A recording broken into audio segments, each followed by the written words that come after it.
Okay, I wanted to do a real quick video on shoes. Did one a couple weeks ago and the audio turned out horrible. So these are my oboes.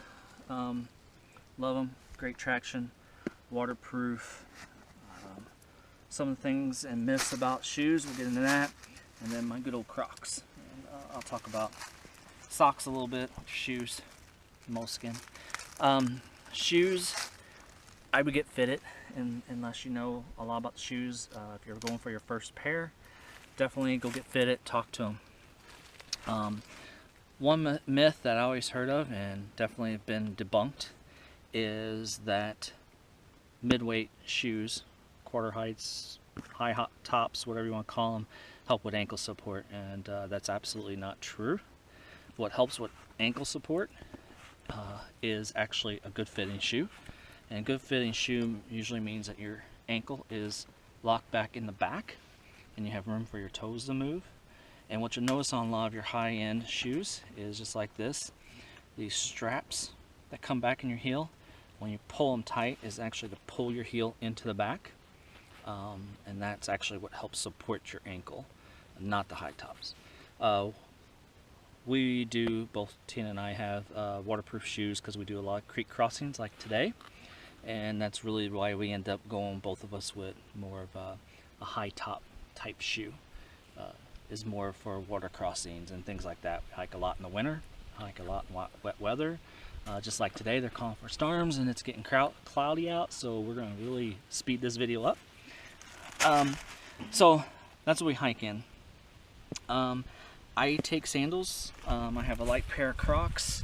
I would suggest a pair like this. They're leather, they're pretty durable, but they also have an ankle support, and so you can lock in. So around camp, world of difference. Like today, I was getting blisters because I haven't hiked in a little while, and no long hikes with heavy packs like we did today, and end up getting blisters. So it's nice to let your feet air out because heat and everything is what causes blisters, of course, in the rubbing.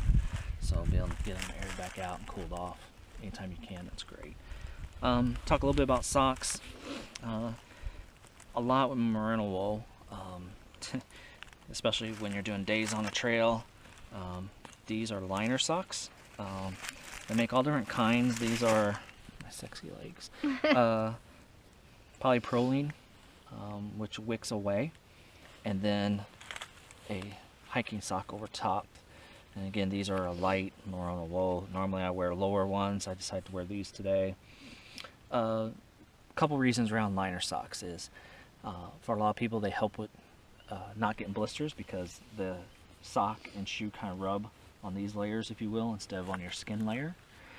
The other thing, and why I really like them, is because I can make these outer socks go several days, especially wool. Wool is naturally don't stink, let's just put it that way. So what you do is you carry multiple pairs of liner socks, which are really thin and light, and you switch those out, and you can wear your outer layer for 2, 3, some people say 4 days.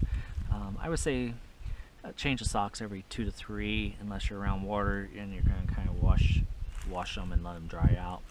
But it really does work. So try it. If you haven't tried it, try a liner sock with a good wool sock or any natural fiber besides cotton. Don't use cotton. Don't use cotton in anything. We can get in that whole subject a little bit later. But so that's kind of shoes, camp. Tina has a pair of Chacos. Some people love them, some people hate them. She likes hers, but she doesn't have them today because you need to get them fitted a little bit. But just something to change into. But you, again, pack weight, so you don't want to be packing a ton of weight for sandals. You'd be surprised if you grab them and they weigh and start putting them on a scale. These are overall pretty light and really comfortable. So I like them for that. And if I actually need it to, I could actually hike in these. Probably for some distance, not with a ton of weight or support, but on a flat trail, I could hike in these. So I'll do a purpose if I absolutely need to. And I think that's pretty well it.